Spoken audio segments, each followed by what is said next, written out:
Since it was the deciding factor, I might as well begin by describing it. It was a pink slip of paper 3 inches wide and 7 inches long, and it told the First National City Bank to pay to the order of Nero Wolfe $50,000. Signed, Rachel Bruner, the widow of Lloyd Bruner. At least 8 of the several dozen buildings Bruner left his wife were more than 12 stories high. Do I need to tell you who I am? Mr. Goodwin named you, and I read newspapers. I know you do. I know a great deal about you. That's why I'm here. I want you to do something perhaps no other man alive could do. You read books, too. Have you read one entitled The FBI Nobody Knows? Yes. Did it impress you? Yes. Favorably? Yes. My goodness, you're curt. I answered your questions, madam. I know you did. I can be curt, too. That book impressed me. It impressed me so strongly, I bought 10,000 copies and sent them to people all over the country. Yes. I sent them to members of the government, Supreme Court, heads of corporations, publishers, columnists, and others. Do I need to explain why I did that? Not to me. I don't like your tone. I want you to do something, and I'll pay the limit and beyond. There is no limit. But there's no point in going on unless... You said that book impressed you favorably. Do you mean you agree with the author's opinion of the FBI? With some minor qualifications, yes. And of J. Edgar Hoover?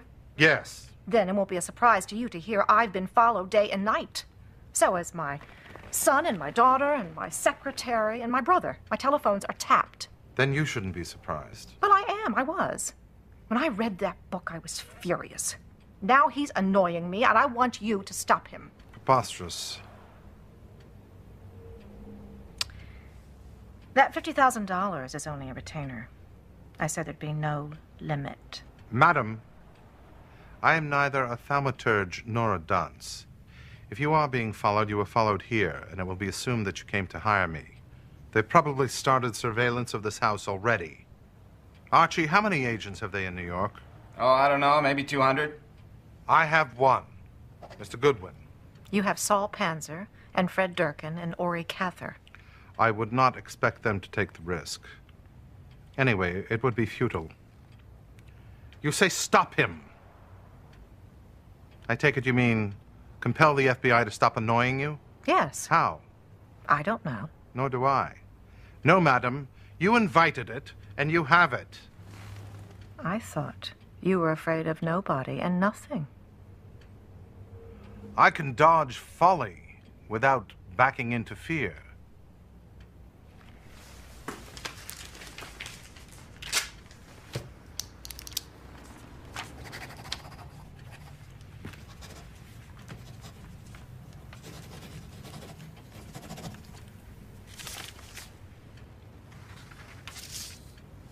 That is a check for $100,000. It is merely a retainer. I will pay all expenses. If you succeed, your fee, determined by you, will be in addition to the retainer.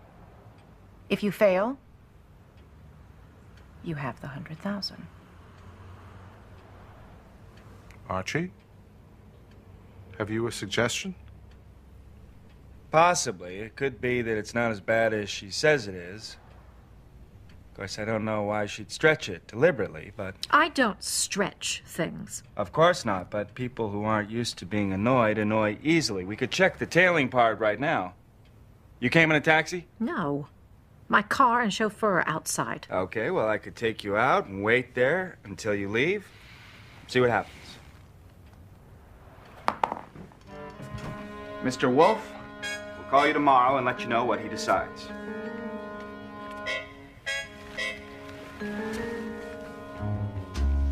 You may keep the check.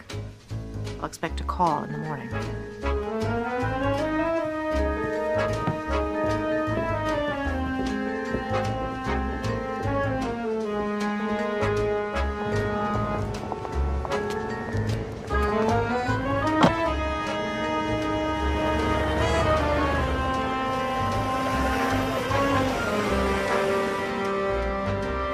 Well, it was so obvious it was laughable, so I laughed on my way back inside. Is it flummery? No, sir, she's in real danger. I saw a pair of them in a car down the block. An open tail. If the limo stops short, they'll bang it. Anyway, we'll know in an hour. I got the plates. Ask Mr. Cohn to join us for dinner. That was very foxy. If I had said there was no point in it because it was preposterous, then he would have said that he merely wanted to maintain good relations with the Gazette, the paper my friend Lon Cohn works for. Like I said, that check for $100,000 was the deciding factor. Lon? Archie. I know you want something. It's got to be something very special or you never would have invited me here. Although, I doubt if it could be as special as this cognac. I have 14 bottles left. 12. Oh, my God. Well, anything you want, bar nothing. Actually, it isn't very special. Do you know of any connection, however remote, between Mrs. Lloyd Bruner and the FBI? Yeah, sure I do. Who doesn't? She sent about 1 million people copies of that Fred cookbook. You know, it's like a status symbol now. I didn't get one. Did you? No. Do you know of any action the Bureau has taken in reprisal? Well, you're going to have to ask J. Edgar Hoover that question. Unless you already know. Do you? Yes. The hell you do. And if you do, then the people that pay his salary should know too, don't you think? Well, that would be your view, naturally. You would like to publish a story. I would like to earn a fee. Are we in your debt, or are you in ours? Good question. Let me think about it. Archie? All right. Fine. On balance, I would say I was in your debt. Good. Then I'll draw on it. Why did Mrs. Bruner send those books? That's what you want to know. That's why you invited me here, huh? Yes, that's the question I asked you. I'll tell you. I don't know. You don't? Not a clue. Well, did Mrs. Bruner have any private reason for animus against the FBI? Don't know that one either. Have you any surmise? Look, Mr. Wolfe, why don't you just give me the facts? Let me know who wants to hire you. Maybe I can help. I'm not hired. As for facts, I need a list of all the cases on which FBI agents are currently working in New York. Can you supply that? Hell no. Well, do you know how I can get such a list? You can't. Although, there are rumors. Beer, please. Fritz. Mr. Wolfe has agreed to give me one of those 12 bottles of his not very special cognac.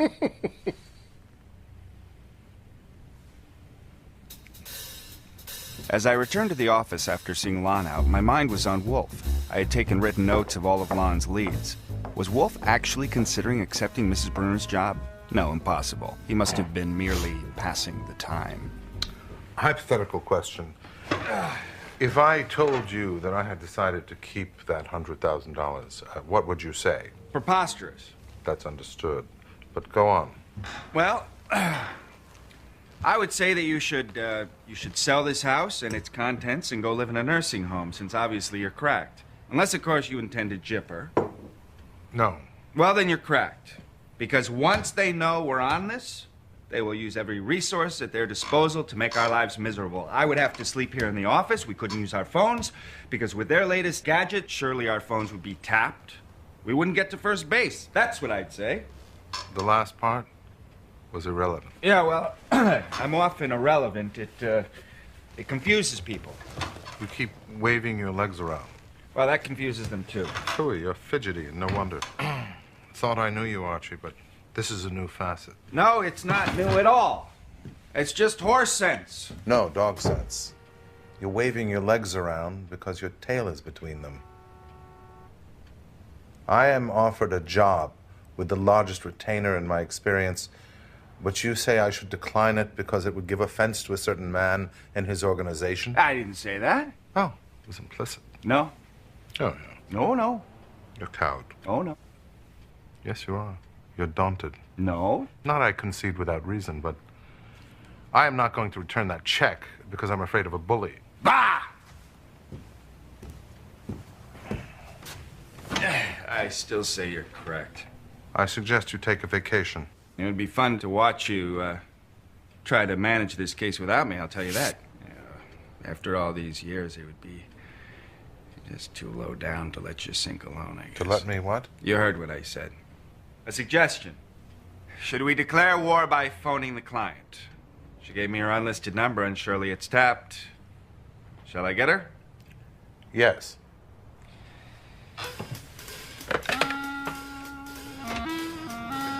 Morning, Fritz. Anything stirring? Yes, and you said you would tell me? Doors and windows locked at all times. Watch your step. Don't say anything on the phone to anyone you wouldn't want to see in the paper. And when you go out, don't do anything you wouldn't want to see on TV. Suspect all strangers. That's it.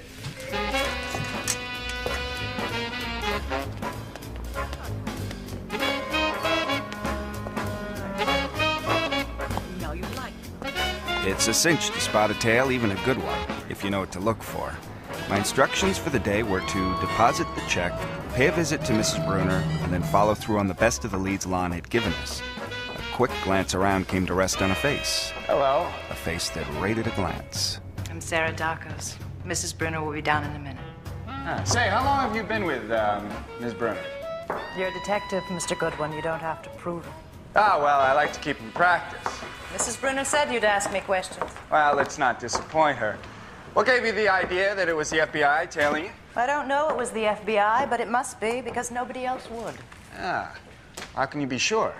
I live in the village and get here by bus. Every day the same man has been getting on and off whenever I do. Ah, when did it start? I'm not sure. The first time I noticed it was several weeks ago. I didn't know it was done like that. I thought if you followed someone, you didn't want them to know. Well, it depends. Sometimes they want you to know. It's called an open tail. Have you reported it to the police? No, the lawyer said not to. Well done. I suspect I owe you some thanks, Mr. Goodwin. No, you don't. I was against it, but now that it's a job, I'm all for it. I want you to know that I saw your tail yesterday. I got their license number, their FBI, and they want you to know. Do you know if this house is bugged? I don't know. We've had it examined, but we can't be sure.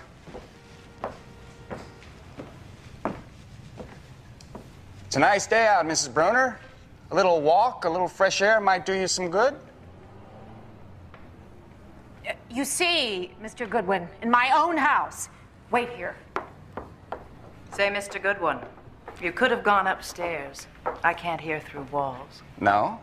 You might be wired for sound, and there's only one way to find out, and I'm not sure you'd enjoy it. How do you know I wouldn't?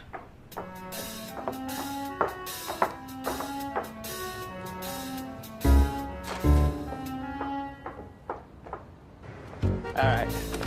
Just right over here.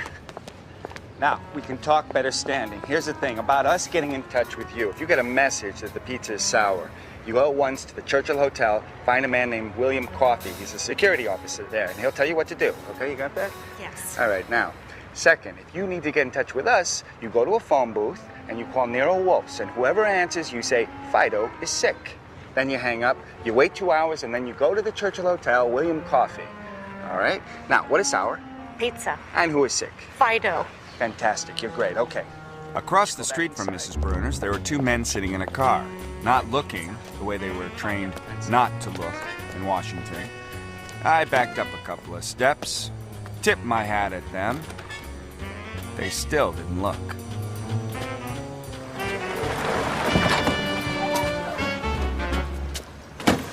My next stop was Evers Electronics.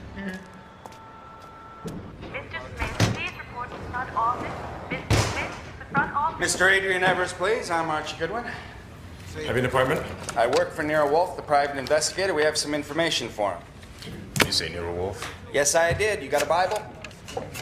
Before I had a chance to do much waiting, the secretary came and got me.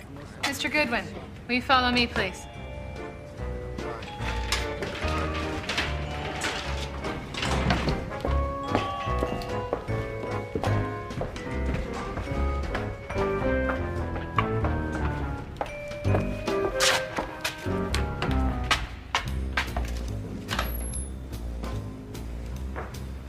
What's this about Nero Wolfe and information? Well, you may already have it. It's in connection with a government contract. Nero Wolfe working for the government? No, he's working for a private client. The client is interested in the fact that after a security check, they have canceled your contract. Apparently, the reason for the cancellation is that a security check on your vice president uncovered certain facts about his private life. Now, this raises two questions. Are these facts accurate?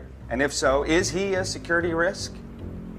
Is he, are you, getting a raw deal? Who's the client? Oh, I can't tell you that. It's confidential. Is anyone connected with this company? No, not in any way. What else? That's it. Mr. Wolfe isn't looking for a client here. He already has one. I don't get it. I can only tell you that it's a private citizen who thinks the FBI has gotten too big for its britches. I don't believe it. And I damn well don't like it. Hey, you FBI? Well, no, I thought we'd been through this already. Miss Bailey, see this man out to the elevator.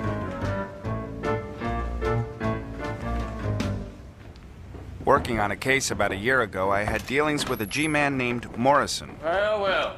Is Nero Wolfe using electronics now? Yeah, we're thinking of bugging a certain building on 69th Street. I guess we'll have to do all our talking in code. It certainly wasn't my day, and as it turned out, it wasn't going to get any better. Going up?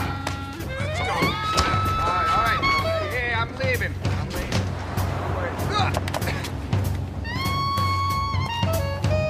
At 11 o'clock that night, I mounted the steps of the brownstone, pessimistic and pooped, and I had to ring the bell since we were on tactical alert. Archie, I shall warm up the curry duck for you right away. No! The oversized genius was at his desk in a chair made to order for his seventh of a ton, with a bottle of beer and a glass, comfortably reading his latest book, The Treasure of Our Tongue. Fritz will warm the duck. No, he won't. I've had the lousiest day of my life, and I'm going to finish it up right. Confound it, you must eat. I say no. First, the client. You want to know about the client? You want to know what I was doing? On behalf of the client, let me tell you about my day. Let me tell you where I'd been. I gave it to him verbatim, starting with Evers and moving on to Ernst Mueller, who the FBI had charged with conspiring to transport stolen property and was out on bail. He was even worse than Evers. He had the idea of slugging me, so I had to react. And I may have broken his arm. Were you hurt? Only my feelings. Then, after eating the grease, I had spent the evening trying to find Julia Fenster, who was or wasn't framed for espionage and was tried and acquitted. No man ever got less out of a day, I'll tell you that. I can't wait to see the program you've cooked up for tomorrow. It's partly your stomach. If not the duck, then an omelet. No. Caviar? There's a fresh pound. You know damn well I love caviar. I wouldn't insult it. Archie, you trying to pester me into returning that retainer? No, I know I couldn't. Then you're twaddling. You are quite aware that we have undertaken a job which is preposterous. We've both said so. There's a certain amount of hit or miss in every operation, but this one is all hit or miss. You're tired, you're hungry. Confound it, eat something. What about tomorrow? No, we'll consider it in the morning, not tonight. Eat.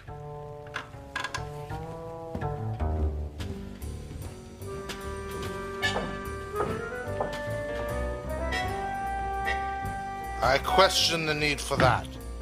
I don't. You've read the book. You know how quickly they can move. Our safe. Bah! Blow open a safe in an occupied house? I think not. With that antique, they wouldn't need to. I say bah.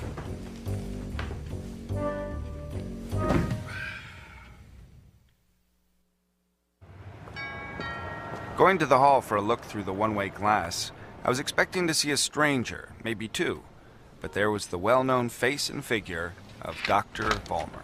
If you're drumming up trade, you'll have to try next door. I've got a message for you. A man called, no name, and said to give it to you personally. You're to be at the West Side Hotel, room 214 at 11:30.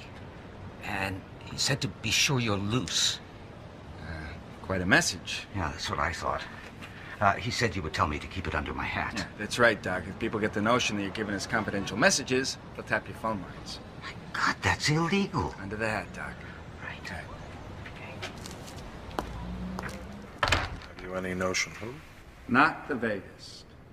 And certainly not the FBI. Why would they?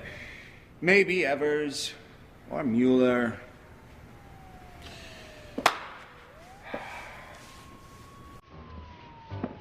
Any instructions? Phooey. In the event that Ernst Mueller was sensitive about having his arm twisted, I got the shoulder holster with the Marley 38 and put it on.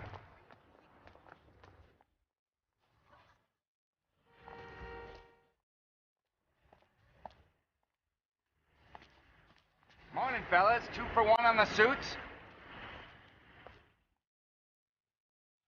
Losing a tail was not that difficult if you know what you're doing, and we had worked this ploy before.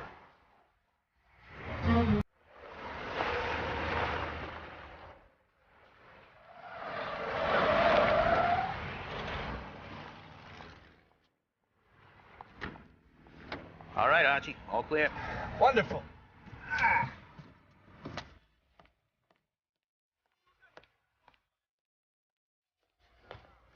As I headed towards room 214, I noticed that my hand had slipped inside my coat to touch the Marley 38. If it was J. Edgar Hoover waiting for me, he had better behave, or he might get plugged. Right on time. Come in. As if the shock of seeing Inspector Kramer wasn't enough, there on a table right beside him was a bottle of milk and a glass. Is Wolfe's phone tapped? You know, if I had made a list of 100 names of people who might be here, yours wouldn't have been on it. Is that milk for me? Yes. And you are completely off your hinges, and I don't know what I'm up against. Why do you want to know if our phone is tapped? I just wanted to know if I could have just called you and told you to come here. That was sure you could have. I might have suggested we take a ride instead. All right. Okay, Goodwin, I want to know. I know Wolfe is tangled with the FBI, and I want the picture. All of it. If it takes all day. That's out of bounds, and you know it. Nuts! This is out of bounds. My being here, my getting you here. I thought you had some sense. Don't you realize what I'm doing? I don't have the slightest idea what you're doing. What are you doing? All right, I'll tell you.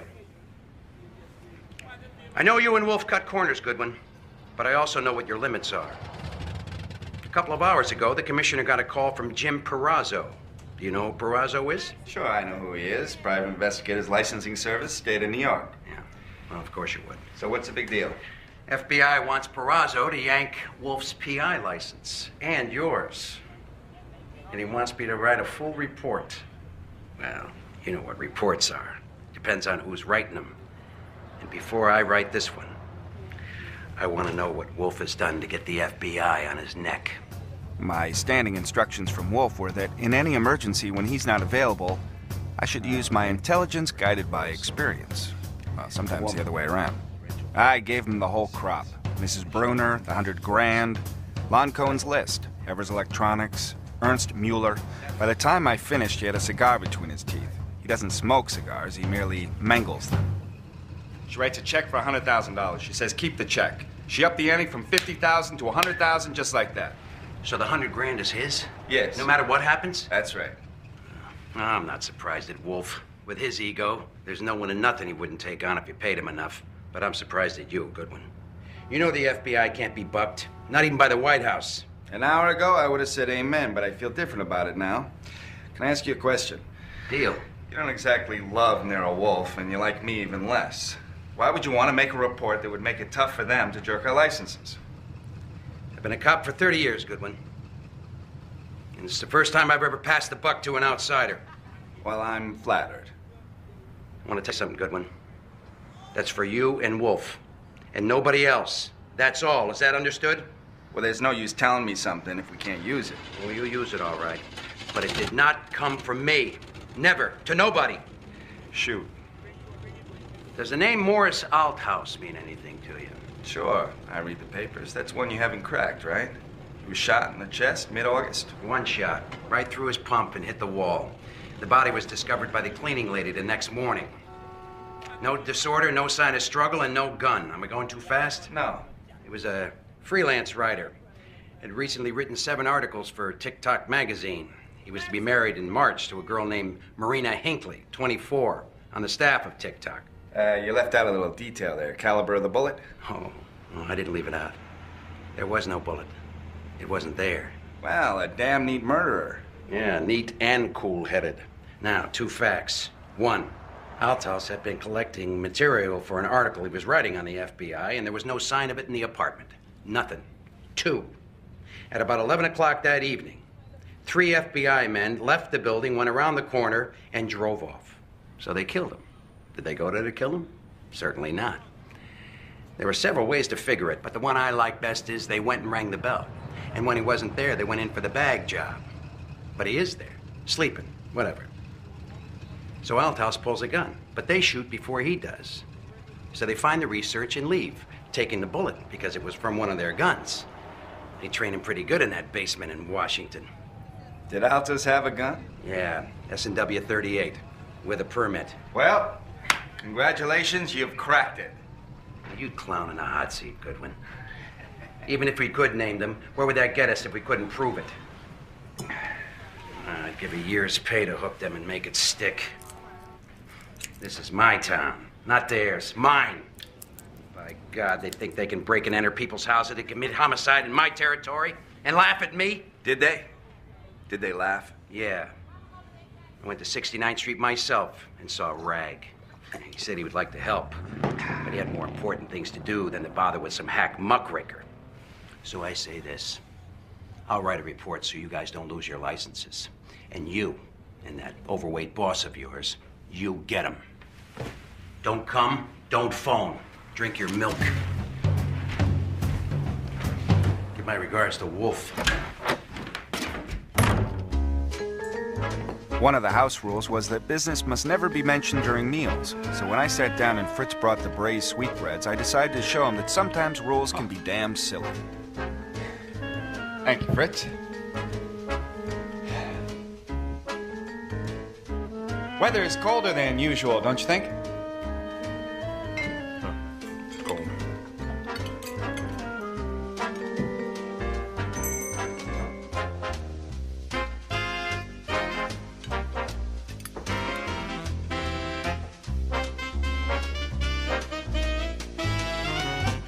What a day.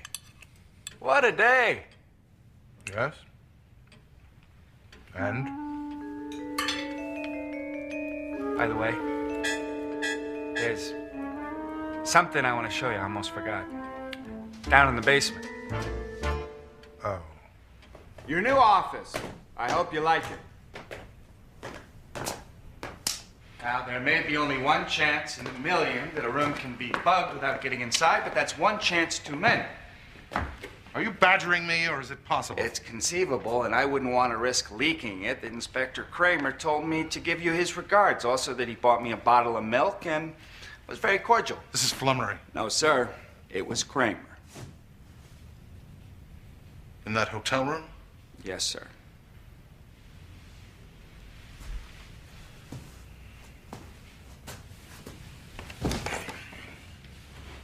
Report. I obeyed. Wolfe sat with his eyes shut and his lips pressed tight, either because of what he was hearing or where he was sitting. Probably both. I wouldn't have thought Kramer could be such an ass. I know it sounds like it, but he didn't know why Brunner hired us. He only knew that we stung the FBI for something, and he had a murder that he couldn't tag them for. Now, he's probably realized by now that even if you did pull off a miracle and you could tag the FBI for the murder, that wouldn't help our client any. The only way to help our client is by going to them, the FBI, and saying to them, you lay off our client, we'll lay off the murder. But Kramer wouldn't like that, so... It's a pickle.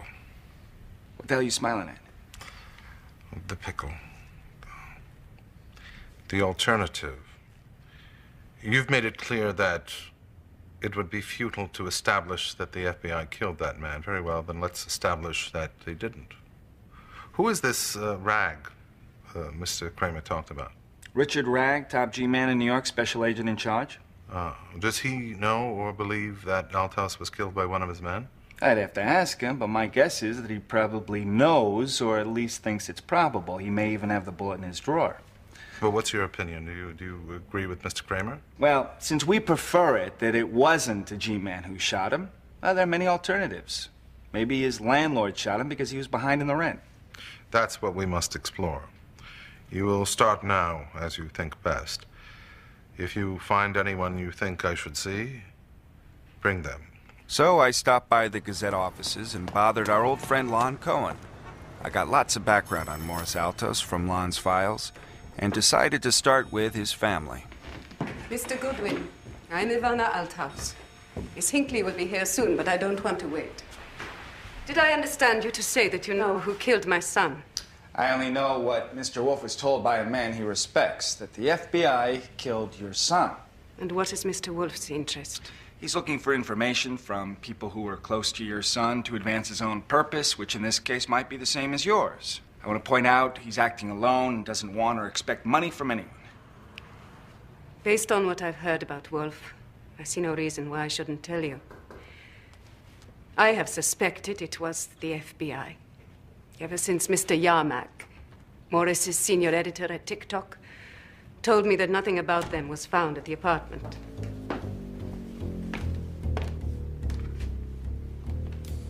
The pictures in the Gazette files understated it. Marion Hinckley was a dish. If I understood Mrs. Althouse on the phone, Nero Wolfe knows it was the FBI? Well, he has reason to believe, actually. But I don't... Has he told the police? I'm afraid I didn't make it plain enough.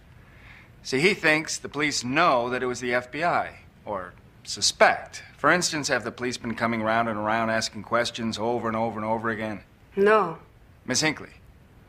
No, but we've told them everything we know. Mrs. Altos told me that you and Mr. Yarmack believe the FBI killed him. Is that correct? Yes. Yes, it is, because there was nothing found about the FBI in his apartment. Ah. Now, what would there have been? I don't know. Morris, unfortunately, never talked to me about things like that. Whoever killed Morris, do you want him caught? Certainly I do. Then it's a safe bet. He will never be caught, unless Nero Wolfe gets involved. Now, can you be at his house tonight, say 9 o'clock, you and Miss Hinckley and Mr., if possible, Yarmack? I suppose. Good. Miss Hinckley? Yes, I'll come. Good. 9 o'clock? Wolfe had just come down from the plant rooms. I stopped at the office door, and when he looked up, I pointed a finger straight down, emphatically, and beat it down the basement stairs. Wolfe dislikes being disturbed, and this time was no different. I won't tolerate this. I could write it. Phooey. 2 points. 1, the risk of a bug is very slight. 2, we can use it. As you report, you may insert comments at will which I am to disregard, notifying me by raising a finger. I will do the same. Of course, making no reference to Inspector Kramer. We can't risk that. And maintaining our conclusion that the FBI killed Morris Altos. Yes, but we don't actually believe that. Certainly not. So I was foxed again. His house, his office, his chair. But I had to admit that, pig-headed as he was, it wasn't a bad idea. I gave it to him straight through, knowing that I shouldn't say anything we wouldn't be willing for the FBI to hear. That includes lies, finger up, and the truth, finger down. Yes, sir? My name's Quayle. I want to see Mr. Wolfe. Spell it, please. Timothy Quayle. Quayle. Mr. Wolfe is engaged. 1 sec. It's Timothy Quayle, senior editor at TikTok magazine. No. What do you mean, no? It's a half hour before dinner. Bring him. One of the names in my notebook, Timothy Quayle, senior editor at TikTok magazine, the hero type. He slugged a reporter who was annoying Marion Hinckley. She must have phoned him soon after I left. Did you get my name? Quayle? I'm a friend of Miss Hinckley. I want to know what kind of game you're playing. Bah! Don't bah me. I want to know what you're up to. This is ridiculous. I like guys at a level. If you can only blather at me, Mr. Goodwin will put you out. If you will take that chair, change your tone, and give me an acceptable reason why I should listen to you, I may listen.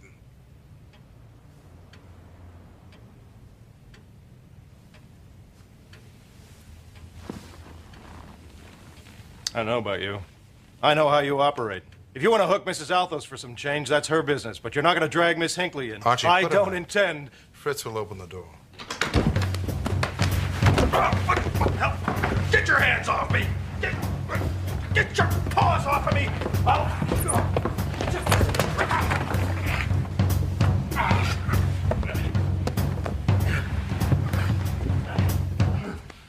Now, if I let you up, you promise to behave? Huh? Yes! All right. I know more tricks than you. Goddamn goon. That's good when you left out the DWI, but I'll overlook it. I have to go back in there. I need to ask him something. No, you have bad manners. We just have to bounce you again. No, you wouldn't. I have to ask him something. Politely? Tactfully? Yes. All right. You got 2 minutes. You don't sit, you don't raise your voice, and you don't use words like goon. All right? You're a real sport.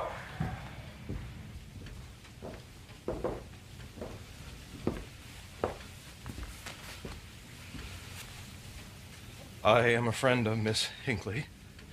I advised her not to come this evening, but she's coming anyway. At 9 o'clock? Yes. Then I'm going... I would like to be here. Will you... May I come? If you control yourself. I will. Time's up. There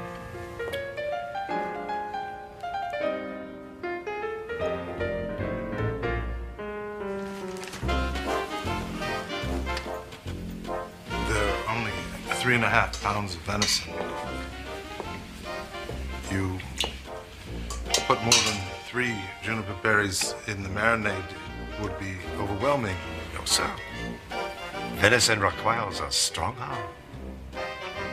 Would you turn the main course into dessert? No.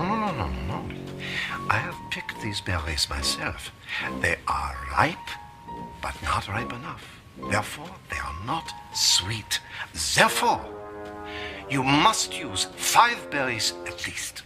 Give me one of them. Let me taste it fresh. It'll ruin my anticipation of the meal's better than a ruined meal. Excuse me. They're all here, including a lawyer named Fromm. I don't want him. Of course not. Should I tell him so? Confound it, Archie!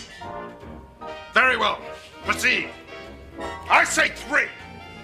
But proceed as you will. If you put in 5, I won't even have to taste it. The smell will tell me. With 4, it might be palatable.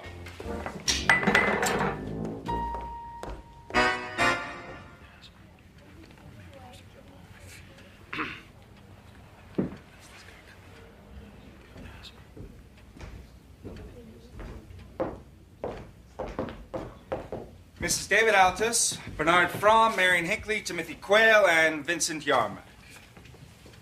I should tell you that agents of the FBI may be listening to everything said in this room. Why should they? That will appear, Mr. Fromm.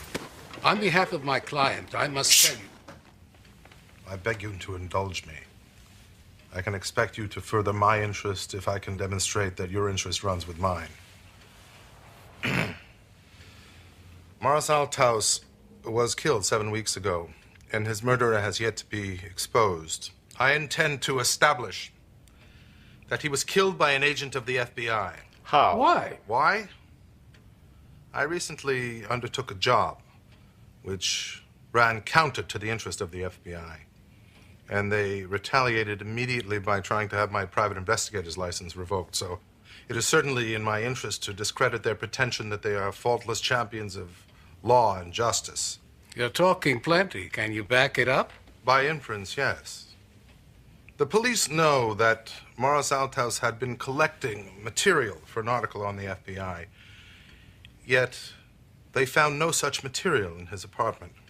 Mr. Yarmack, Mrs. Althaus told Mr. Goodwin that you suspected that the FBI had stolen the material. Is that correct? Well, I might have given her that impression, yes. Well, if you drew that inference that the material had been taken by the FBI, don't you think the police would? Mr. Fromm, wouldn't they? Presumably, but that doesn't warrant the conclusion that they were obstructing justice. A conclusion, no. A surmise, yes. If not obstruction, then at least malfeasance.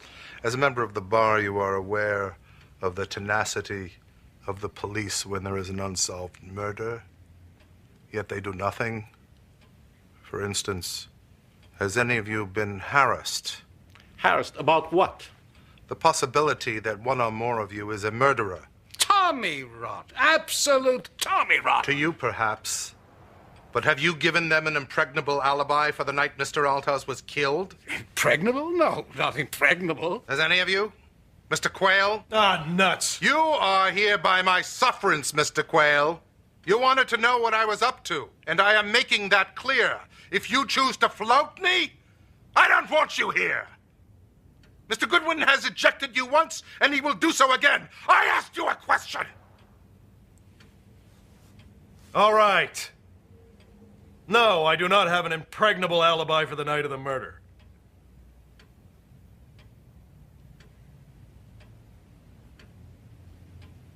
Have you any reason to suppose, Miss Hinckley, that your impending marriage to Mr. Althouse would have displeased Mr. Quayle? You can't really expect me to answer that. I'll answer it. Yes, it displeased me. I had asked Miss Hinckley to marry me. I suppose next you'll be asking me if Morris had caught me in a felony. Had he? You are overreaching. Sit down, Fromm. Sit down. Then answer this. If the FBI did not kill Morris Althouse, who did? Who had reason to want that man dead? Frank Odell. Morris wrote an article about unscrupulous real estate schemes, and this man, Frank Odell, went to jail. But that was 3 years ago. So, you see my situation. The FBI is a formidable foe, entrenched in power and privilege. If the FBI did kill your son, there is not the slightest chance that they will be brought to account unless I do it. Is that overreaching, Mr. Fromm? No. But the FBI is untouchable. I wish you luck. So do I. I chained the door after the last one left and went to look for Wolfe. Misery loves company. You realize that absolute privacy has never been so important. I certainly do. Could whispers be heard? No, but to be sure, we should turn on the TV. Fritz, if you please. Doesn't matter what.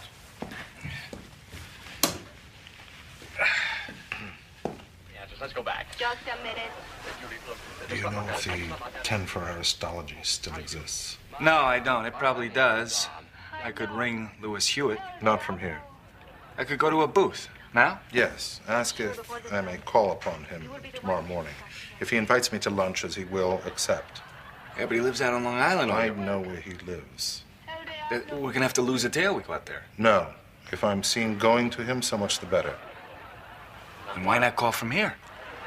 Because I want my visit to him known, but not that I invited myself.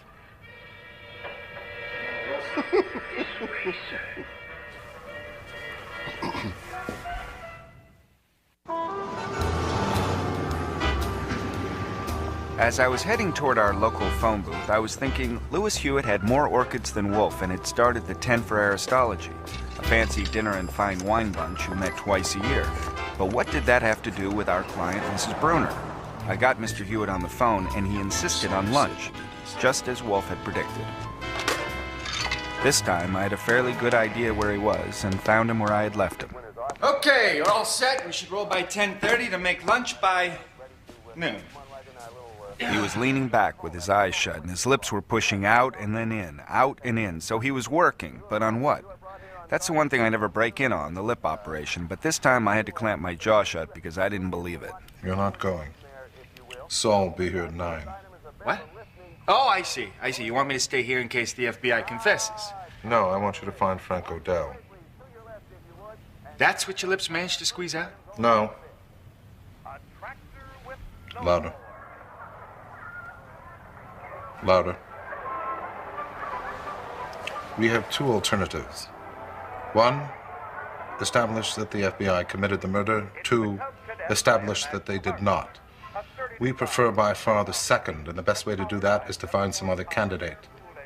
Frank Odell will do for a start. In all my years with Wolfe, I had never known him to concoct anything as tricky as the program he was going to rope Lewis Hewitt in for. And I don't mind wasting my time on a long shot while Saul has all the fun. But Frank O'Dell was a real wild goose chase. Should be about a half hour, fellas, if you want to get some coffee. My tail was still with me. They still not looked. Who are they kidding? My boss, Nero Wolfe, has taken on a little job involving a man named Morris Altus. He thinks you might be able to furnish some information. As the man who was murdered? Of course, the police have been around about that, routine. Ours is just a private investigation on a side issue. Oh, if you mean the police have been around here, they haven't. What's the side issue? It's about some research Altus was doing around the time he was killed. We thought you might know something about that if you saw him during that time. Did you see him last July, August? No. No? The last time I saw him was about 2 years ago, in a courtroom, where some people I thought were friends of mine were making me the goat. Ah, well, that's interesting. Was Altus one of the friends that made you a goat? Oh, my goodness. No. He wasn't a friend. I only met him twice while he was writing that story for TikTok that ended up sending me to jail. But he was looking for bigger fish. I mean, I was just a hustler working for Bruner Realty. Bruner Realty? Huh. I don't remember that name in connection with the case. So it was your friends at Bruner Realty that made you the goat? No. No? The Bruner people were very nice. I even spoke with Mrs. Bruner herself. That was the second time I met Morris Altos. Was in her office. She believed everything I said. Everything I told her. She even paid part of my legal fees. Now that I call nice. Yes, nice. Yes, it is. Oh, Dell. But why on earth were you seeing him? He said he used to work for your firm, so I thought I'd ask you about it. I don't like your tone, Mr. Goodwin. Are you intimating that I have concealed something? Yes, Mrs. Bruner, I am. The fact that you knew who Morris Altos was naturally raises some questions. For instance, did you suspect the FBI was involved in Altos's murder? Is that why you sent those books? Is that why you hired Nero Wolfe? I didn't conceal anything. It simply didn't occur to me to mention Morris Altos because I didn't really know anything. I had read about the murder, of course. But the only connection it had with the FBI was what my secretary, Miss Dakos, had told me, and that was just a girl talking. What had Miss Dakos told you? Nothing but talk. She lived at the same address. She still does. What same address? The same as that man, Mr. Altus. Her apartment is on the second floor. She went out that evening, and soon after she... The night he was killed? Yes. Stop interrupting. Soon after she returned, she heard footsteps outside. And she was curious as to who they might be. She went to the window. She saw 3 men leave the house and walk to the corner. She thought they looked like FBI. When I got home, Wolfe had returned from Hewitt's and was already at dinner, but I had one question that couldn't wait. What's for dinner, Fritz? Squabs a la Muscovite. Ah, looks great. Miss Dakos is coming here? Thanks. Yes, sir. Why didn't you see her and report? No, sir. That would be a violation of house rules. No business at dinner. How did you and Saul do with the orchids, Hewitt's? That won't do, Haji. House rules. Of course, Wolfe would have to see Miss Dakos. She could corroborate Kramer's theory that the FBI killed Altus. She may know nothing, but he'd have to satisfy himself on that. Yeah. So, how about Hewitt? Oh, everything's been arranged. The dinner will be Thursday evening. He was delighted that Fritz would prepare the meal. Please report. I reported my day in detail, including the frolic with the G-men. When I finished, he didn't move a muscle, not even opening an eye. I sat through a few moments of complete silence, and then spoke. Look, I know you're not interested in who killed Morris Altus. You don't care about that. All you're interested in is this shenanigan you're cooking up with Lewis Hewitt. That's it. That's all you're interested in. Fully. I could say satisfactory, and I do, but you could have had that woman here this afternoon instead of this evening. Sarah Dakos was there in the house. If not when he was shot, then soon after. It's possible that you can settle it one way or the other.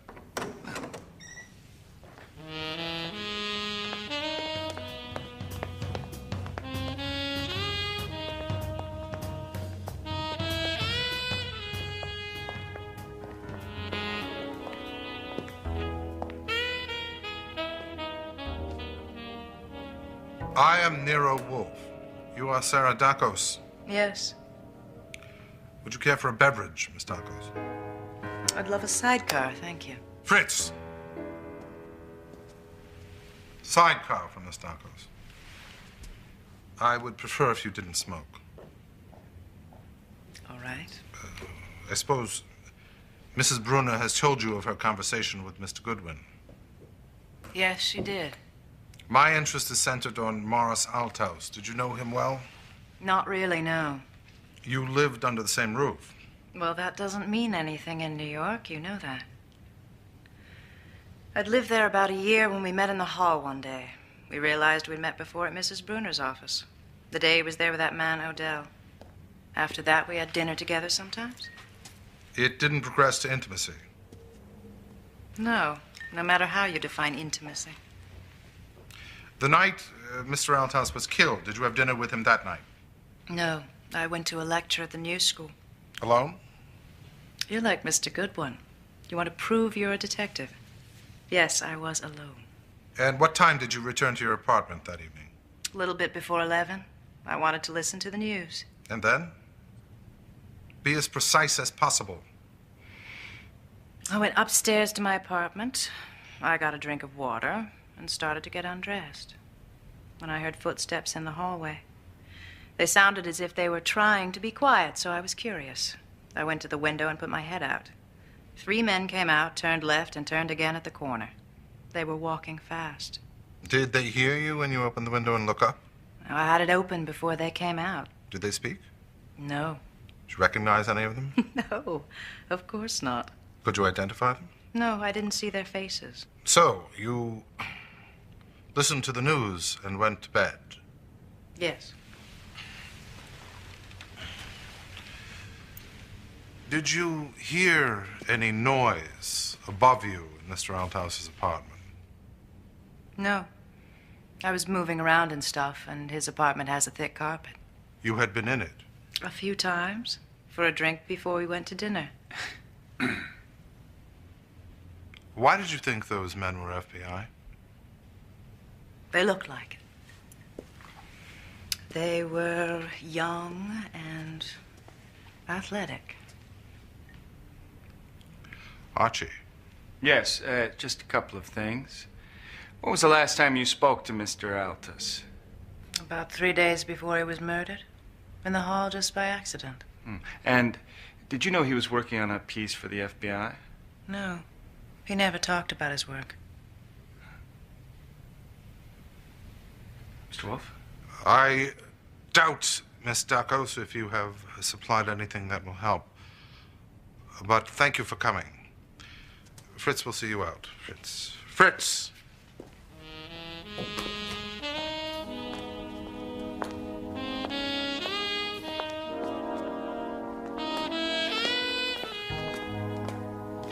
Does she lie? Certainly. How the devil can you tell? As you know, I'm wise to attractive young women, and you are not. Even you must know that she's not a sap to give Miss Brunner that guff about the FBI just because she thinks Miss Brunner might want to hear it. Fact is, she did tell Mrs. Brunner. She must have a reason, right? It's not some bull about how the FBI men walked. One guess in a dozen, she knew Altos was working on the FBI, and he... How did she know? Look, I'm only answering your question. Does she lie? She does. Then we need the truth. Get it.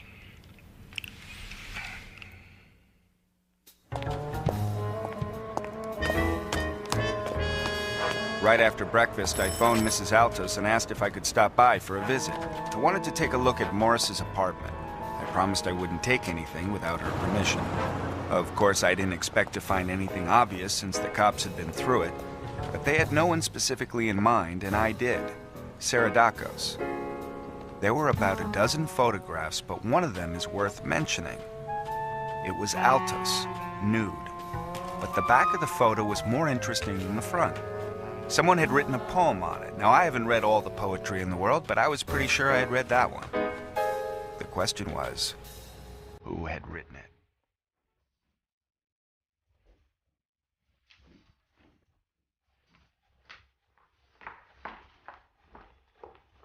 Mr. Goodwin, did you get... Do you mind if we whisper? It is so ridiculous. Yes, but it's safe. Now, you don't have to say much. All I need is a sample of Miss Dacos' handwriting. What? Now, I know it's strange, but either you trust Mr. Wolfe or you don't. Why on earth did... If you're not going to whisper, don't talk at all. Just give me what I want, I'll go.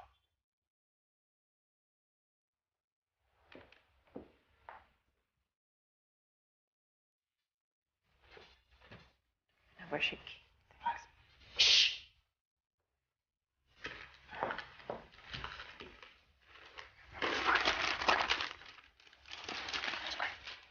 Thank you. Now, I'm no expert, but I didn't need one. Sarah Dacos had written the poetry on the back of the photograph. I concluded that Sarah Dacos' memory had failed her when she said that it had not progressed to intimacy. An adulteration of the last 4 lines of the second stanza of Keats' Ode on a Grecian Urn. I told you she wasn't a sap. She lied. She was deeply involved, but he tells her he's going to marry another girl, so she shoots him, probably with his own gun. How does that appeal to you? As conjecture, yes. And I should start with the new school lecture question and find out how tight her alibi is. No. What? If the FBI learned you were doing that, they would know that we are seriously considering the possibility that Sarah Dacos killed him. That would be disastrous. We must maintain the illusion that we are convinced that a member of the FBI killed Mauro Santos. Otherwise, our preparation for Thursday evening will come to nothing. Whether her involvement was merely a secret intimacy she didn't want revealed or murder by her hand is of no interest to us. Love to hear what Kramer has to say about that after he gave us the steer. Phooey, when we have relieved our minds by finishing the job we were paid to do by Mrs. Bruner, we'll consider our obligation to him. So we forget about the murder for the time being? Yes. Just dandy. Hewitt scheduled the Aristology dinner for Thursday night.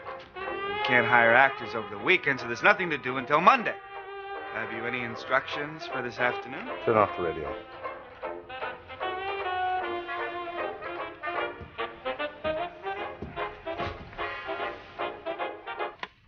It bothered me for the whole weekend. I have no objection to playing games with the cops, but this was different. I had removed evidence from the scene of a murder and was withholding it.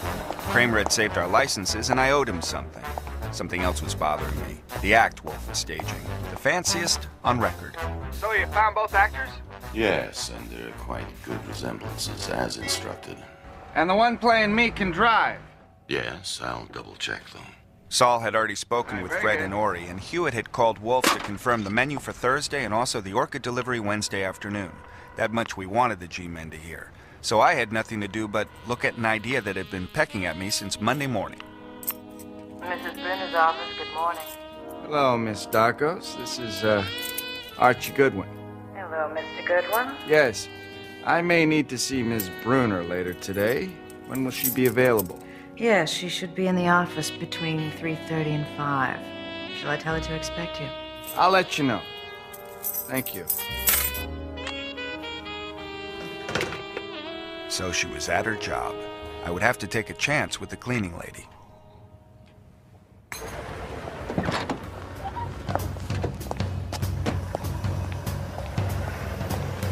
I still had the key Mrs. Altus had given me, so I was clean until I stood at Sarah Dacos' door and took out the collection of keys. I rang the doorbell, and when there was no answer, I entered. I had now committed breaking and entering according to the statutes of New York State.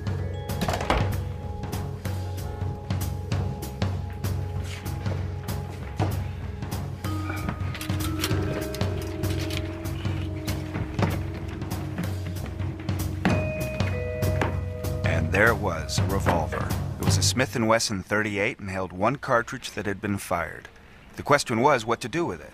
If I left it, went and called Kramer, and they came and found it, the FBI would certainly find out and the big act for Thursday would be kaput. If I left it in the hat box and didn't call Kramer, Sarah Dacos might decide tonight was a good time to toss it in the river.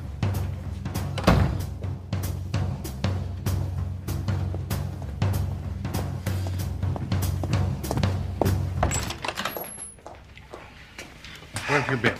I have a report. Those cutlets must be ready by 2:15. can't wait any longer.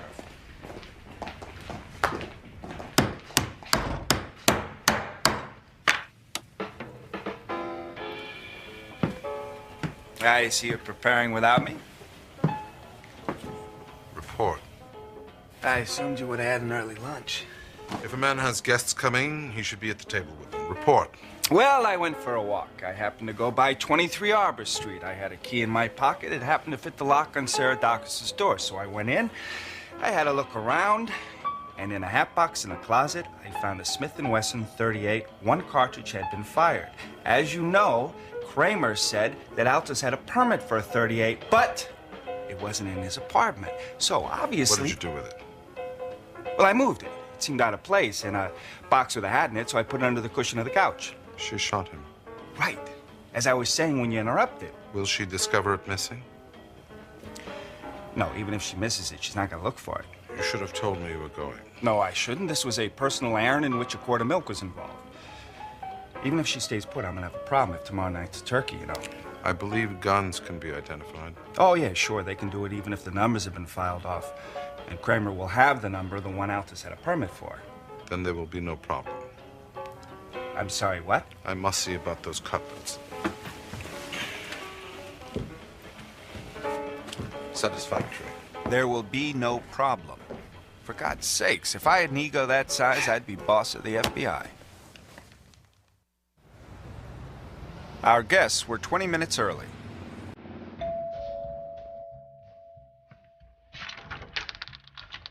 Nero, Wolfe. Got some orchids for you.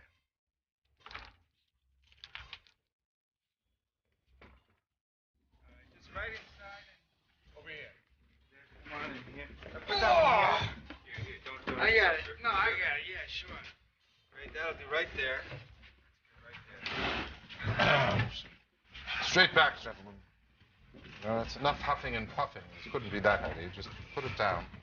Right there. Fine. Jesus. Must be in lead pots. Thank you very much.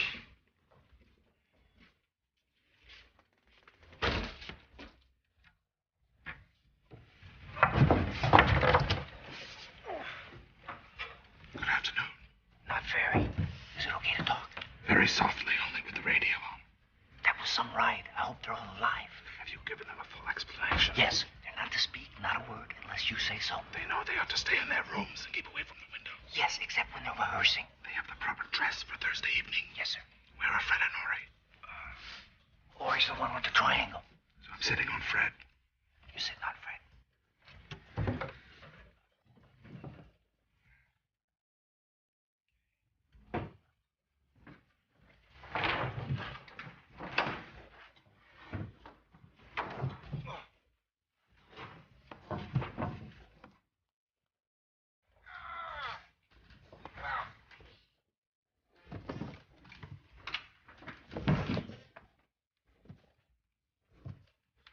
I realized that professional actors practice saying only what they're supposed to, but even so, I had to hand it to Ashley Jarvis and Dale Kirby, especially Jarvis, who took some time uncramping himself. When he finally got to his feet, he turned to Wolfe and gave a damn good bow.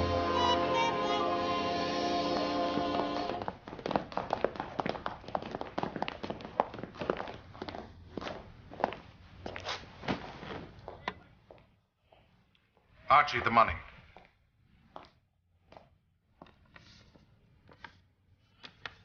He looks at least 20 pounds heavier than I am. Oh, at least.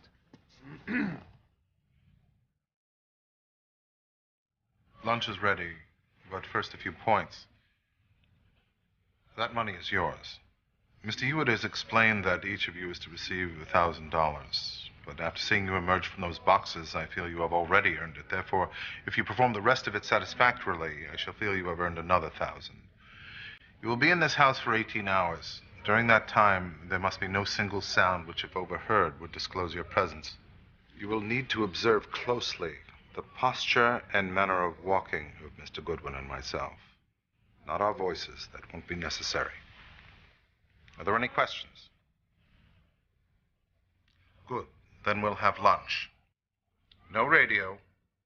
Only Mr. Goodwin and I will talk.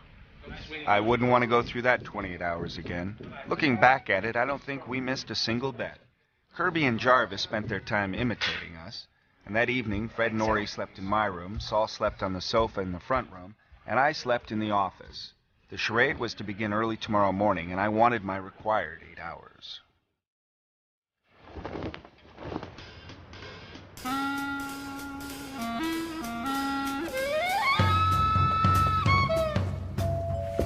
I'm sorry I'm gonna miss your dinner, Fritz, but I don't think the 10 for Aristology will care. That's not funny, Archie.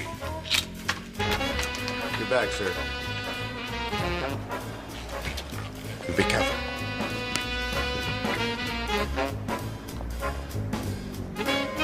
Everyone ate leftovers for lunch in the kitchen.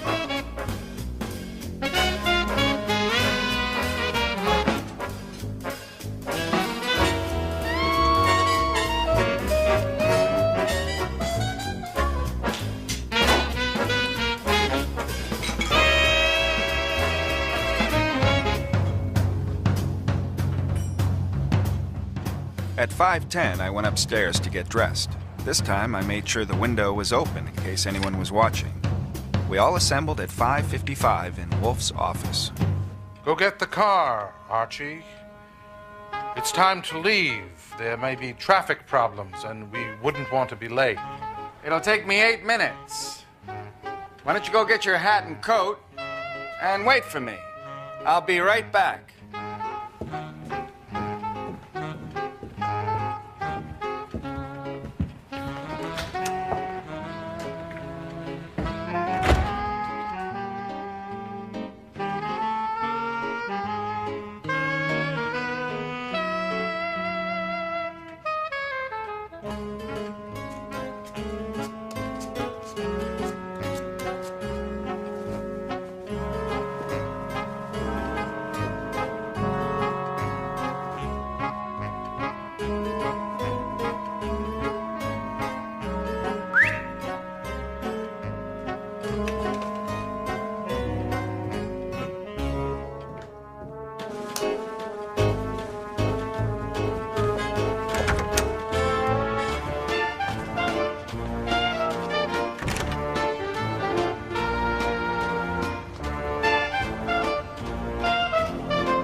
I can't give the precise time they came, but there were soft steps, and there they were.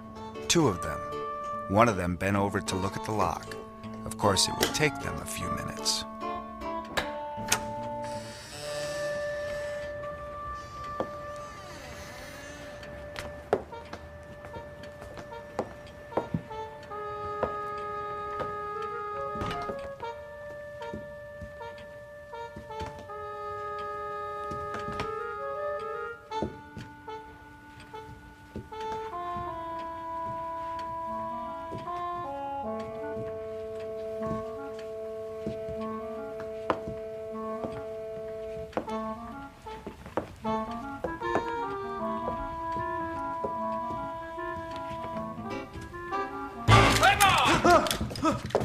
Strike one!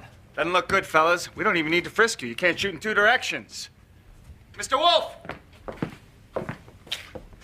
Archie, this is deplorable. Call the police. Certainly. Easy. Now, don't try jumping me, fellas. You'll get plugged, and all we'll get from the police is thanks. Oh, balls. We're not crashers. You know it. Hell, I know it. You're crashers. Tell it to the cops. Why don't you cut the comedy, Goodwin? You know damn well what we are. We're agents with the FBI, and you know it. Look, we touched nothing, and we didn't intend to. We came here to see you. When we rang the doorbell, there was no answer. And the door was unlocked, so we came in.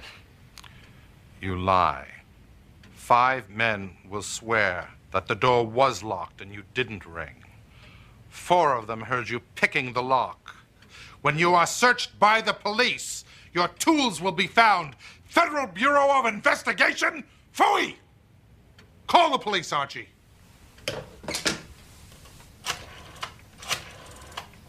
All right, look, hold it, Goodwin. Now, take it easy. Credentials?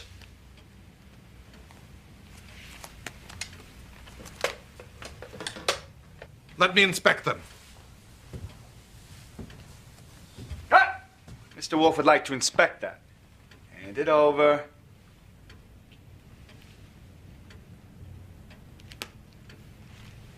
You too, Slim. That's right. Thank you, Archie.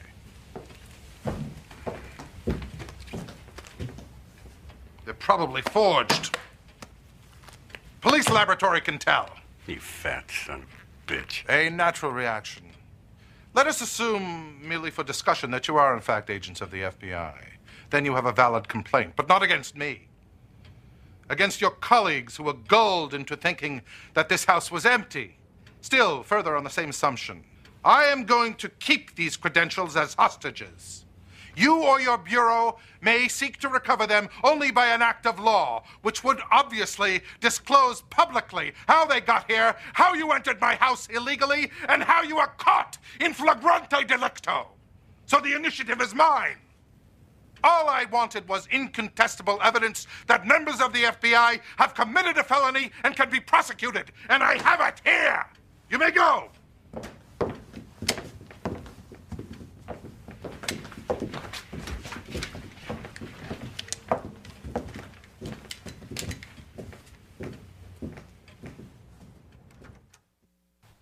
An hour later, we were having a pleasant evening in the front room playing a tight game of pinochle, and Wolfe was back in his office rereading a book, The FBI Nobody Knows. Archie. He was either gloating or doing research. I don't know which. Nero Wolfe's residence, Archie Goodwin speaking. This is Richard Ragg, Goodwin. I want to speak with Wolfe. Yeah, good idea. He thought you might. Say here at 11 tomorrow? I want to see him tonight. Now. Well, I'm sorry, but you can't see him tonight. He's very, very busy. What's he so busy at? Well, he's reading a book right now called The FBI Nobody Knows. I'll be there at 11. Rag, 11 o'clock tomorrow morning as expected. And desired. The next morning at 8:28, I went to the office and dialed Mrs. Bruner's number. Albert, my muffin. When she answered, I told her, Mrs. Bruner, Archie Goodwin, I have an important message for you. Would you please go out to a phone booth and call 555-4545 at 9:45? I'll explain then. That will interfere with an appointment I have. How important is it? Extremely. I still don't like your tone, Mr. Goodwin. All right, 9:45 then.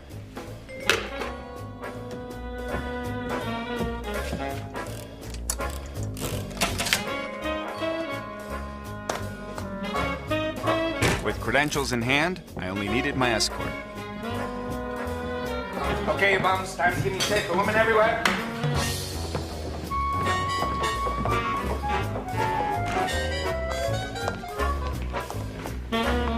We didn't think the FBI would try anything, but we wanted to be prepared just in case. By 9:30, we were on our way. 9:46, prompt woman. I should marry her. Mrs. Bruner! Yes, I hope this is really important. I'm late for an appointment. Forget about appointments. You're to be at Mr. Wolfe's at 11:15, not a second later. But why? What is it? Look, I'm just the messenger boy. Not only is it important, it's vital. All right, I'll be there. Wonderful. You're the perfect client. If you weren't rich, I'd marry you. What did you say? Nothing. I hung up before she told me she didn't like my tone again. We had to step on it to get back to the brownstone by 11:15. We barely made it.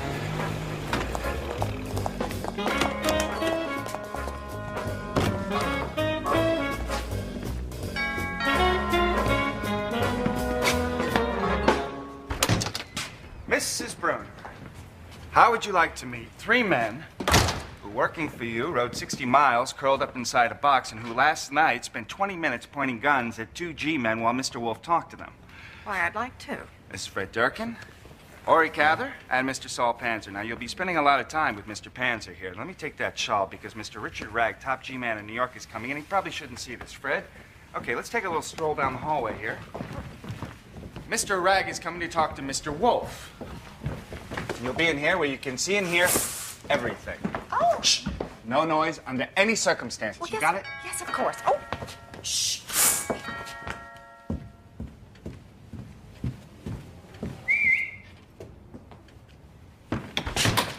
Mr. Rad. Right this way. Right in here. Mr. Ragg. Nero Wolfe, please be seated. I know about you, but I've never met you. Some paths don't cross. Well, now ours have. I assume this is being recorded. No. We are equipped, but it isn't turned on. I suggest we ignore such matters. I've assumed that for the past week, everything said in this house was overheard. We haven't bugged this house. Ignore it. You came to see me. As you expected. We don't need to waste time shadowboxing. I want the credentials you took from two of my men last night by force. You are shadowboxing. Retract that by force. The force was initiated by your men when they broke and entered my house. I merely met force with force. I want those credentials. Do you retract that by force? No! Give me the credentials and we'll talk on even terms. Phooey, are you a dunce? Or do you take me for one? I have no intention of talking on even terms. You came here to see me because I constrained you to. But if you came to talk nonsense, you might as well leave. Shall I describe the situation as I see it? Yes. Of course, you know who Mrs. Rachel Bruner is. You have been harassing her relentlessly ever since she sent that book to 10,000 people. Puerile revenge, but effective nevertheless. She has paid me to use my best efforts to stop your espionage of her and her family. For the record, if there was any espionage of Mrs. Bruner, which I'm not admitting, it was in connection with a security check. Oh, of course you say that, a routine lie. Your men departed leaving their credentials because they dared not call upon the police to rescue them. They knew that if I charged them with breaking and entering, the police and the district attorney's office would be sympathetic to the charge. You know it too. You won't take legal steps to recover those credentials, so they won't be recovered. I shall keep them. But I suggest an exchange. You engage to stop all surveillance of Mrs. I Bruner. haven't conceded the surveillance. Bah, make it simpler. You engage that from 6 o'clock today, the Bureau will cease all surveillance of Mrs. Bruner, Mr. Goodwin, and myself. I engage to leave the credentials where they are and to take no action against your men for their invasion of my house. That's the offer. Do you mean engage in writing? Not unless you prefer it. I don't. Nothing in writing. I'll agree to the surveillance, but I must have those credentials. You won't get them. I have no desire to enter into a mortal feud with your Bureau. My sole purpose is to do the job I have been hired for. Then why have you been investigating a homicide we have no connection with? You think one of your people shot Morris Althouse? I do not. That's absurd. Confound it, sir! Can't you talk sense? What could your men have conceivably been after when they invaded my house? You suspected that I had discovered that 3 of your men had been in Morris Althouse's apartment the night he was murdered, which indeed I had. They reported that he was dead when they arrived, but you doubted them. And now you suspect that I have evidence proving that one of your men killed him. How did you learn this? That's reserved. Are you going to continue the investigation? You know, Mr. Ragg, I am both able and willing to relieve your mind. But first I must be assured I've done my job. Have you accepted my offer? Yes, that's settled. Satisfactory. Now I want you to make another engagement. I want you to return here when requested by me and bring the bullet that one of your men picked off the floor of Morris Althouse's apartment. Now you're not talking sense. Oh, but I am. If you bring me that bullet, it is next to certain that I can establish that Althouse was not killed by one of your men. God, you're raw. If I had such a bullet, I might bring it, just to call your bluff. You have it. Listen, Wolf, you trapped us once, damn you, but not again. If I had that bullet, I wouldn't be sap enough to give it to you. You will be a sap if you don't bring me the bullet. If your men are not cleared within a month by disclosure of the murderer, I'll give you the credentials. You'll return the credentials? Yes. You make an offer. What guarantee would I have? My word. How good is your word? Better than yours. Much better, if that book is to be believed. You'll be here all day? I've got some thinking to do. If you telephone, my line is tapped. He didn't think that was funny. So he left without a word.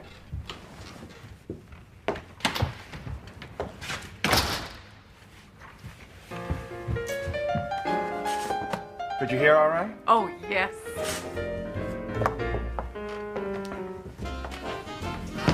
You're an incredible man, utterly incredible. I didn't think you could do it. Incredible. Is there anything you can't do? Yes, madam, there is. I couldn't put sense in a fool's brain, but I've tried. You understand why it was necessary for you to come? Yes. My obligation to you was to satisfy your desired result. Are you satisfied? Of course I am. Incredible. Please sit down. There's something I have to tell you. You are my client, and I must protect you, but you must be discreet. I am. Good. I wish to save you the embarrassment of having your secretary taken from your office by the police on a charge of murder. It is barely short of a certainty. The victim was Morris Althouse. Mr. Goodwin will give you the details. I don't believe it. I want the details now. No, you won't get them. Do you want a murderer taken into custody in your home? No.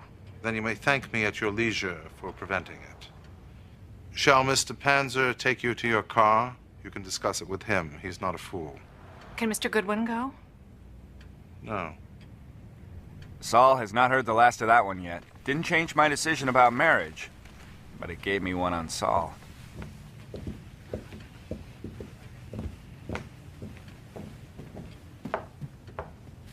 If you had told me 9 days ago that Wolfe would actually pull this stunt off, I never would have believed it.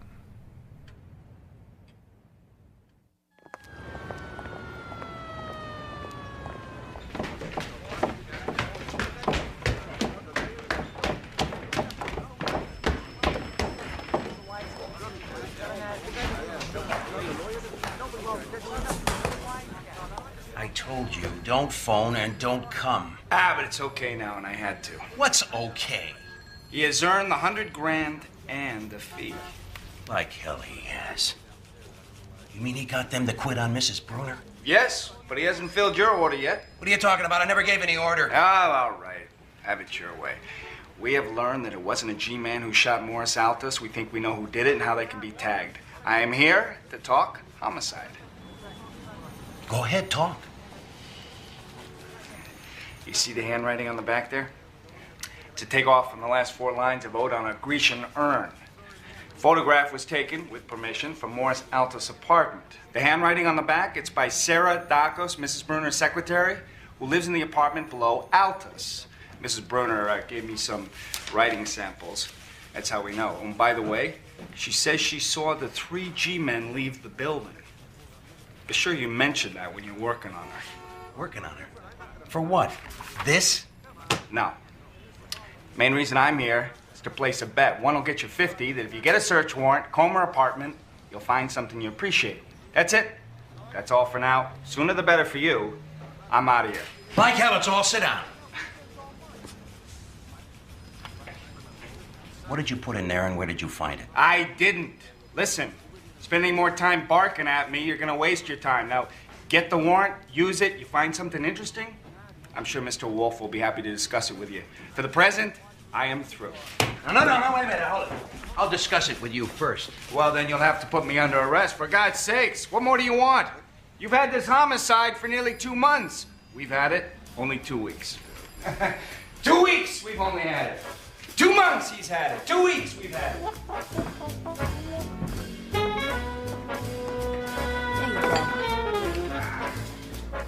I stopped for lunch and then headed down to Arbor Street. Kramer had wasted no time getting the warrant.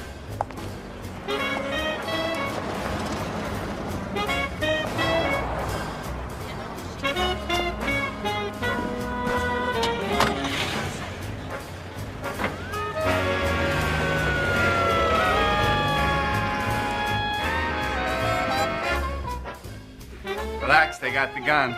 Good. And the girl. Get Mr. Bragg. Where did you get that gun? And when did you put it there? Confound it, you shouldn't have come. You should have waited until you had arranged your mind.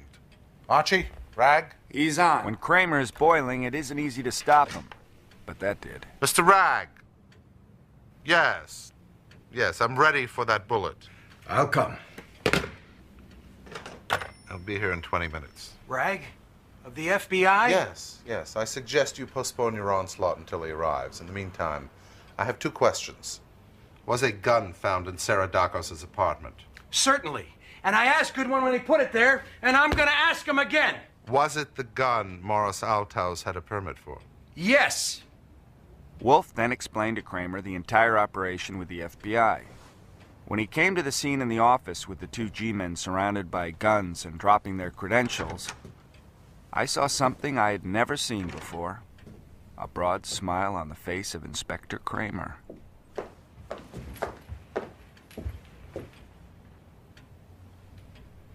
Your word better than mine, you goddamn skunk. Whether my word is better or not, my brain is. I don't judge a situation before I understand it. Now, Mr. Kramer was... All agreements are off. Phooey, are you a donkey? Are you? Mr. Kramer was just regretting that he had surmised that a member of your bureau was a murderer. Oh, I have no apologies. Enough! Sit down, both of you. Sit down! I want to resolve a situation, not tangle it. Resolve it how? How? We all want the same thing. You, Mr. Rag, want it made manifest that your men are not criminally implicated in a murder. You, Mr. Kramer, want to identify the person who killed Morris Althaus. It couldn't be simpler. You, Mr. Rag, give Mr. Kramer the bullet you have in your pocket and tell him where it came from. You, Mr. Kramer, will have a comparison made of the bullet with one fired from the gun you took from Sarah Dakos' apartment. That should settle it. I haven't said I have a bullet. Mr. Rag, that's nonsense. Mr. Kramer has good reason to suppose that you have essential evidence in a homicide within his jurisdiction. Now, according to the statutes of the state of New York, Mr. Kramer may legally search you here and now and get it. Is that correct, Mr. Kramer? Yes.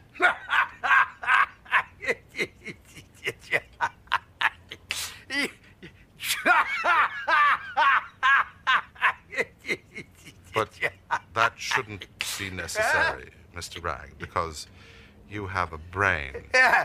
And you can see that it is in the interest of the Bureau to hand over the bullet. The hell it is! And one of my men has to testify how he got it, that he was in the apartment? No, indeed, no. If you give Mr. Kramer your word here, privately, that that's where the bullet came from, then one of his men gets on the stand and says that he took it from the apartment. My men aren't perjurers. Bah! If Mr. Rag hands you the bullet and tells you where it came from, will you believe him? Will you? Yes. Then say you're posing for an audience who will appreciate it. Hey, he might not be posing. He might get on the stand himself and tell how he got it. Then I'm called to the stand. That's true. He might. But he won't. Damn you. Both of you. It's dinner time.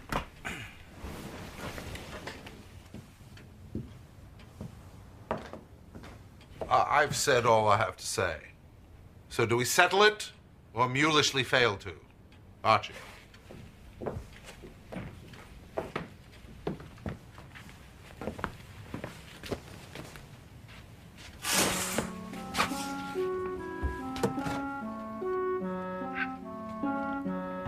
Do you see anything wrong with it?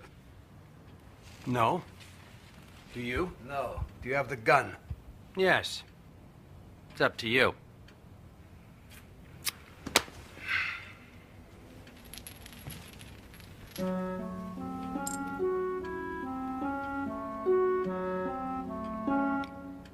This bullet was found in Morris Althaus's apartment the night he was murdered.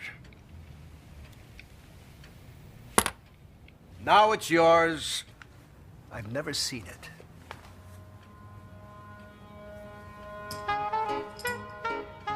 Damn right it's mine.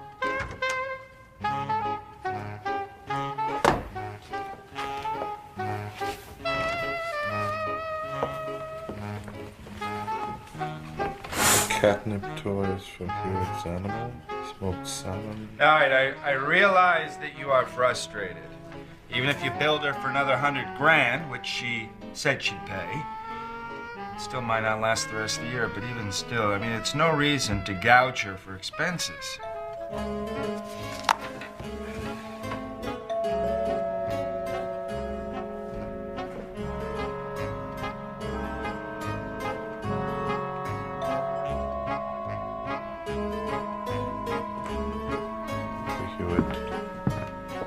Well, the big fish himself, all the way from Washington to see you. Quite an honor.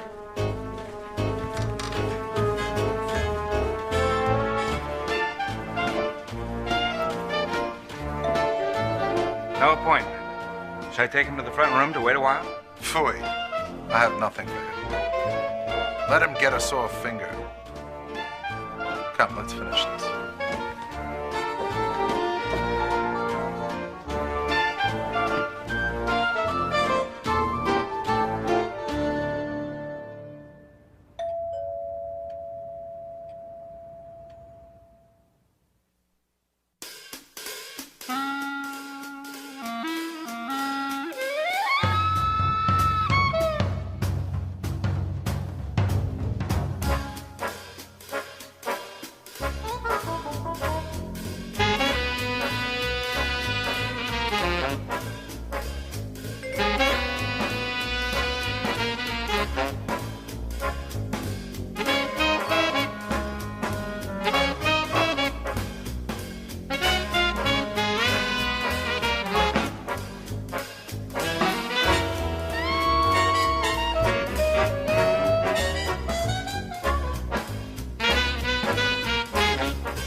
You said that book impressed you favorably.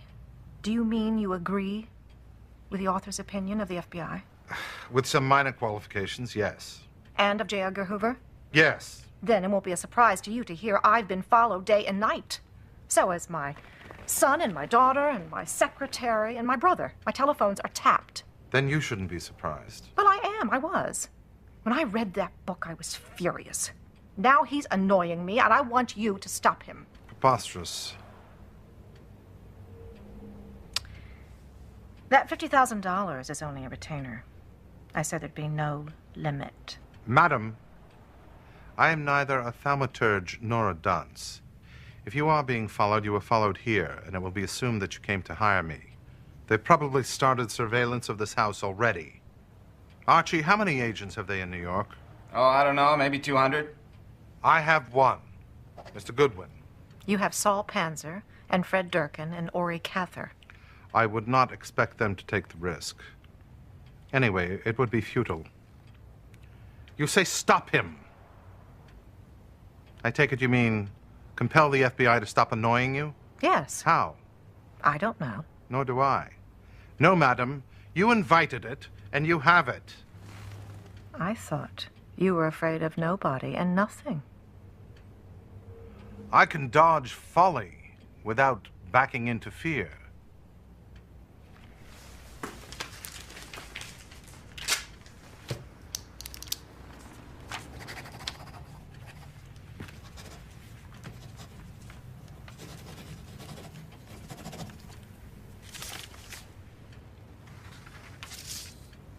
That is a check for $100,000.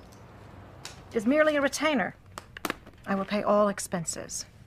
If you succeed, your fee, determined by you, will be in addition to the retainer. If you fail, you have the $100,000. Archie? Have you a suggestion? Possibly. It could be that it's not as bad as she says it is. Of course, I don't know why she'd stretch it deliberately, but... I don't stretch things. Of course not, but people who aren't used to being annoyed annoy easily. We could check the tailing part right now. You came in a taxi? No. My car and chauffeur are outside. Okay, well, I could take you out and wait there until you leave. See what happens. Mr. Wolfe, we'll call you tomorrow and let you know what he decides.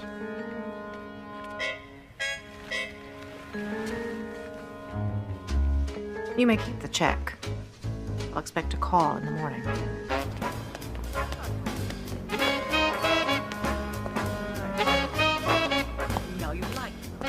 It's a cinch to spot a tail, even a good one, if you know what to look for. My instructions for the day were to deposit the check, pay a visit to Mrs. Bruner, and then follow through on the best of the leads Lon had given us. A quick glance around came to rest on a face. Hello. A face that rated a glance. I'm Sarah Dacos. Mrs. Bruner will be down in a minute. Say, how long have you been with Ms. Bruner? You're a detective, Mr. Goodwin. You don't have to prove it. Ah, well, I like to keep in practice. Mrs. Bruner said you'd ask me questions. Well, let's not disappoint her. What gave you the idea that it was the FBI tailing you? I don't know it was the FBI, but it must be because nobody else would. Ah, how can you be sure? I live in the village and get here by bus. Every day the same man has been getting on and off whenever I do. Ah, when did it start? I'm not sure. The first time I noticed it was several weeks ago. I didn't know it was done like that. I thought if you followed someone, you didn't want them to know. Well, it depends. Sometimes they want you to know. It's called an open tail. Have you reported it to the police? No, the lawyer said not to. Well done. I suspect I owe you some thanks, Mr. Goodwin. No, you don't. I was against it, but now that it's a job, I'm all for it. I want you to know that I saw your tail yesterday. I got their license number, their FBI, and they want you to know. Do you know if this house is bugged? I don't know. We've had it examined, but we can't be sure.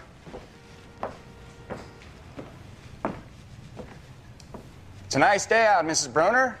A little walk, a little fresh air might do you some good. You see, Mr. Goodwin, in my own house. Wait here. Say, Mr. Goodwin, you could have gone upstairs. I can't hear through walls. No? You might be wired for sound, and there's only one way to find out, and I'm not sure you'd enjoy it. How do you know I wouldn't?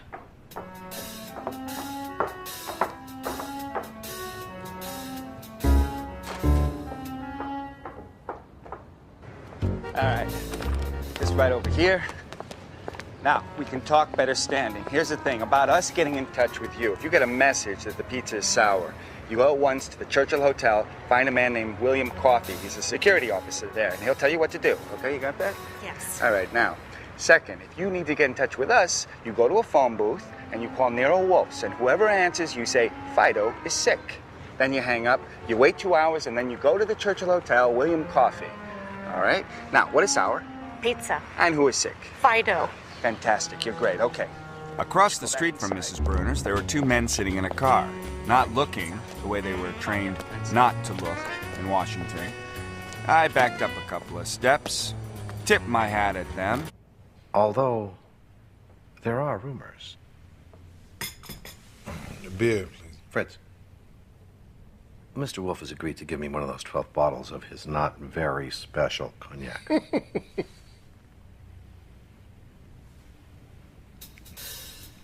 As I returned to the office after seeing Lon out, my mind was on Wolfe. I had taken written notes of all of Lon's leads.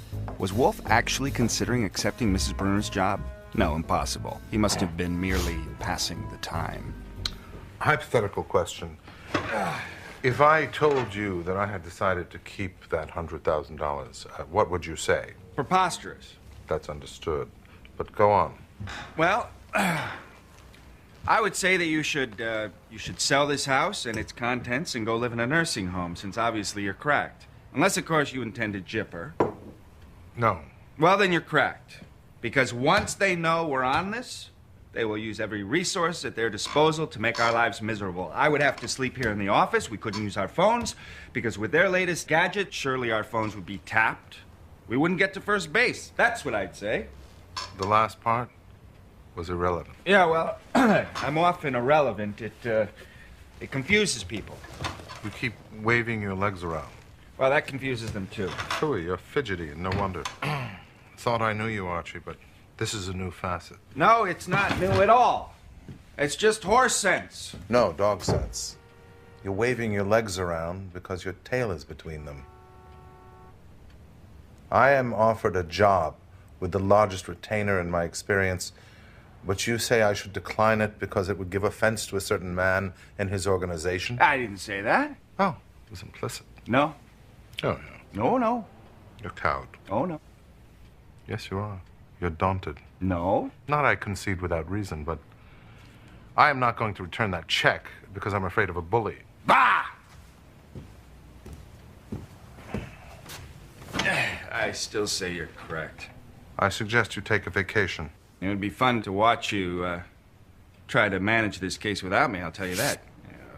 After all these years, it would be just too low down to let you sink alone, I guess. To let me what? You heard what I said. A suggestion. Should we declare war by phoning the client? She gave me her unlisted number, and surely it's tapped. Shall I get her? Yes.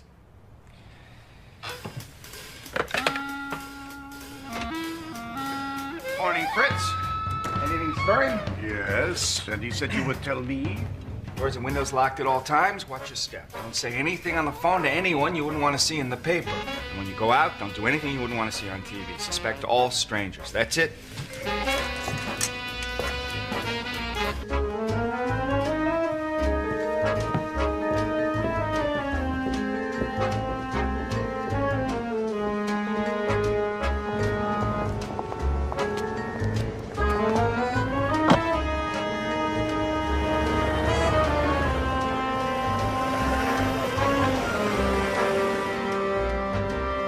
Well, it was so obvious it was laughable, so I laughed on my way back inside.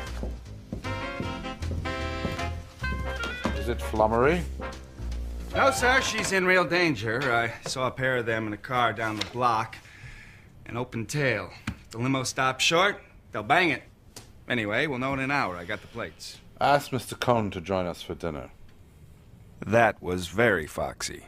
If I had said there was no point in it because it was preposterous, then he would have said that he merely wanted to maintain good relations with the Gazette, the paper my friend Lon Cohn works for. Like I said, that check for $100,000 was the deciding factor. Lon? Archie. I know you want something. It's got to be something very special, or you never would have invited me here. Although, I doubt if it could be as special as this cognac. I have 14 bottles left. 12. Oh, my God. Well, anything you want, bar nothing. Actually, it isn't very special. Do you know of any connection, however remote, between Mrs. Lloyd Bruner and the FBI? Yeah, sure I do. Who doesn't? She sent about 1 million people copies of that Fred cookbook. You know, it's like a status symbol now. I didn't get one. Did you? No. No. Do you know of any action the Bureau has taken in reprisal? Well, you're going to have to ask J. Edgar Hoover that question. Unless you already know. Do you? Yes. The hell you do. And if you do, then the people that pay his salary should know too, don't you think? Well, that would be your view, naturally. You would like to publish a story. I would like to earn a fee. Are we in your debt, or are you in ours? Good question. Let me think about it. Archie? All right. Fine. On balance, I would say I was in your debt. Good. Then I'll draw on it. Why did Mrs. Bruner send those books? That's what you want to know. That's why you invited me here, huh? Yes, that's the question I asked you. I'll tell you. I don't know. You don't? Not a clue. Well, did Mrs. Bruner have any private reason for animus against the FBI? Don't know that one either. Have you any surmise? Look, Mr. Wolfe, why don't you just give me the facts? Let me know who wants to hire you. Maybe I can help. I'm not hired. As for facts, I need a list of all the cases on which FBI agents are currently working in New York. Can you supply that? No. Well, do you know how I can get such a list? You can't.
Since it was the deciding factor, I might as well begin by describing it. It was a pig slip of paper 3 inches wide and 7 inches long, and it told the First National City Bank to pay to the order of Nero Wolfe $50,000. Signed, Rachel Bruner, the widow of Lloyd Bruner. At least 8 of the several dozen buildings Bruner left his wife were more than 12 stories high. Do I need to tell you who I am? Mr. Goodwin named you, and I read newspapers. I know you do. I know a great deal about you. That's why I'm here. I want you to do something perhaps no other man alive could do. You read books, too. Have you read one entitled The FBI Nobody Knows? Yes. Did it impress you? Yes. Favorably? Yes. My goodness, you're curt. I answered your questions, madam. I know you did. I can be curt, too. That book impressed me. It impressed me so strongly, I bought 10,000 copies and sent them to people all over the country. Yes. I sent them to members of the government, Supreme Court, heads of corporations, publishers, columnists, and others. Do I need to explain why I did that? Not to me. I don't like your tone. I want you to do something, and I'll pay the limit and beyond. There is no limit. But there's no point in going on unless